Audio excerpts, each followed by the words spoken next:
What's up, everybody? I'm here today with Frank Mir, the baddest man on the planet. What's going on, Frank? Good, working out.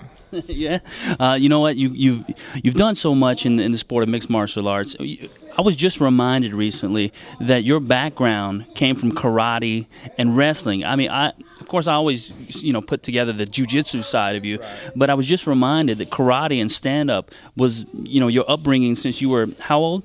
4 years old. Yeah.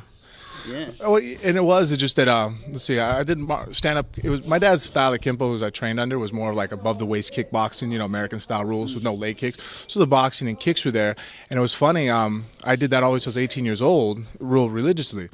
And then when I was 18, 19, I wrestled in high school and started trying to venture out. And then when I was 19, 20.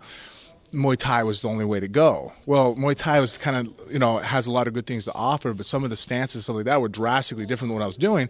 So really, I took a lot of steps backwards in my stand-up game. I was just having a real hard time applying it and using it. And that's why, like, even nowadays, if you watch, I think that what we do now here at Ken Han's school is like, instead of me throwing away all the shit that I had done before, now it's like, no, we'll bring this back, but refine it to be more, incorporate the low kicks, but this is how we have to do it because we got to accept it is a different sport in itself. This is MMA, this isn't kickboxing. And more or less, if you watch now all the good K1 fighters, they don't really come from a traditional Muay Thai background. If you watch them, they all come from more like the Dutch-style kickboxers. Those are the best ones right now. They use more of a conventional American-style boxing stance. They move around, good footwork, putting hands together with the kicks. So it was kind of like, I took a couple steps backwards, but now it's kind of fun to be working with Ken because now it's like all this other stuff is coming so fast because it's more or less like, yeah, you know what? The way you were throwing the jab, that was the right way to throw it. But now, but you are still missing this portion. So now, you're not using the front two knuckles, you're kind of using all three. So it's like, instead of me drastically having to relearn everything, it's like, well, 80% of it's there. Let's get the other 20% and keep on going. Right. Now, martial arts has been a family sport for you from the beginning. I mean, obviously, even today and here in the gym, your kids in here and punching the bags and everything is still a family sport for you. You trained under your dad with karate. How long did it take you to get your black belt under him? I was about 18 when he finally gave it to me, so from 4 to 18. So, but it was just like anything else because I was his son, in the school when you spar. Remember at 14, I never got to spar with any of the kids my own age. I had to always spar with the adults, and You were huge though, right? Yeah, I was a good sized kid. I was 200 pounds at 14, but but still the emotional maturity is not there. So I really had to kind of step up in that area.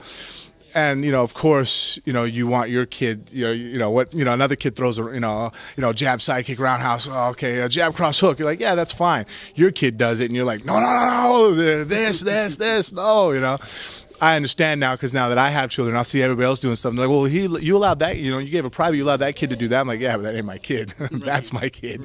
He ain't doing it wrong. Yeah. You got a fight coming up with Brock Lesnar. It's going to be an interesting fight. This guy brings, a wrestling pedigree, a serious wrestling pedigree. Obviously, you had some good wrestling here in Nevada, growing up in Las Vegas. Tell me a little bit about Brock Lesnar. Well, I mean, obviously he comes from a very strong wrestling background, collegiate style. Wrestled since 5, 6 years old. I'm sure. I mean, wrestled all the way up through till an NCAA champion in college for Minnesota. Minnesota's a real tough school. Well-conditioned athlete. He knows how to condition. Obviously, they're probably one of the top 2 conditioned colleges. You never see a Minnesota wrestler ever gas. So he's in that room. I think he was like 145-5 or something. So a great collegiate record. Obviously, after his college career was over with, he went on and ventured in other areas. But that's not, everybody keeps looking at that. I don't look at that. That's just what he did to make, he had to pay the bills. He's not a pro wrestler, he's not an actor or anybody else or an athlete that was, a decent looking guy who went into the sport of pro wrestling and didn't have no background. He has a strong wrestling background, extremely strong guy. So he can definitely slow the pace of the match down, holding and controlling. So that's why a lot of things we're working on now is to constantly, constant motion and using a lot of strikes, even in jiu-jitsu areas, If you just sit there and try to make it a wrestling match, I don't care how much training I have, I'm not going to out-wrestle Brock Lesnar. He's in the clinch, he's going to be extremely powerful. But if I make it a college wrestling style match, then you're right, it's going to be very difficult. So you have to make it an MMA clinch, where I've seen many great wrestlers that have phenomenal background in the college ranks get taken down by a guy with no wrestling experience in an MMA match.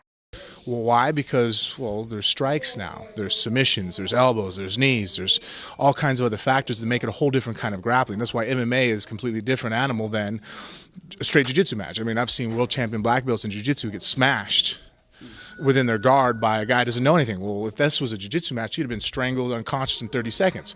Same thing. I mean, I just seen St. Pierre take down Matt Hughes 3 times. I seen him hip toss him. Now, if that was a wrestling match, there's no way. I mean, not to take anything from St. Pierre, straight wrestling match, I'm still betting on Matt Hughes. But now, within the realms of mixed martial arts, St. Pierre is the better takedown artist. Why? Because he knows how to use knees, elbows, strategy, takedowns, completely took Matt Hughes out of his element. That is where MMA is. And that's basically, too, also studying that. Obviously, St. Pierre is probably like the ideal role model to go off of on how to fight now. That's pretty much what I try to incorporate now to bring into Lesnar. Because obviously, if I just sit there and clinch and go horsepower for horsepower, I don't know how many guys in the world that are going to be able to outpower Brock Lesnar. You know, the guy's a pretty powerful looking human being. And, you know, naturally gifted genetically, I'm sure he'd have been strong no matter what. And he cultivated with a good work ethic. Yeah, absolutely. Now, stepping outside of MMA for a moment, stand-up fighting in general, you're a big fan of stand-up fighting, aren't you? Yeah, all fighting has finishes. You know, I like watching stand-up arts because of the ability to finish a fight. I even like watching judo matches because it's a throw, you know. So that's one thing that the stand-up arts bring. You know, in jiu-jitsu, it's a submission. All sports that go for finishes and go for knockouts or submissions are very interesting for me because no one wants to see a guy just lay on somebody and pin him down to the mat. It's boring. On the side note, too, sometimes some that's why I think I drift more towards the kickboxing, K1 type, you know, XFA type fighting now because there's the kicks incorporated. It seems like there's just a drastic boost in knockouts. Sometimes in boxing now, the one thing I've noticed, seeing a lot of decisions, ton of decisions. I mean, I see guys that are, you know, 30-0 or 20 knockouts, and I'm wondering who the 20 guys are they knocked out because the 4 or 5 matches I've caught are majority decision, split decision, majority decision. Whereas in the kickboxing realm, I can go to a kickboxing venue and I see a tournament, and I know at least half the guys are getting knocked out.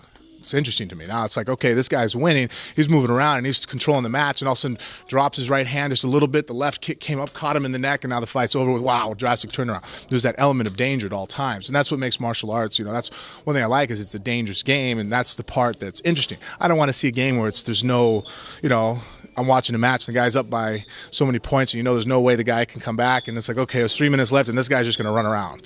Yeah. You know, man, this is boring. I mean, I know as a competitor you want to win, but as a fan, Right, exactly. Well, Frank, we appreciate you coming on, man. Thanks a lot. Frank Mir, he's always looking for the finish, y'all.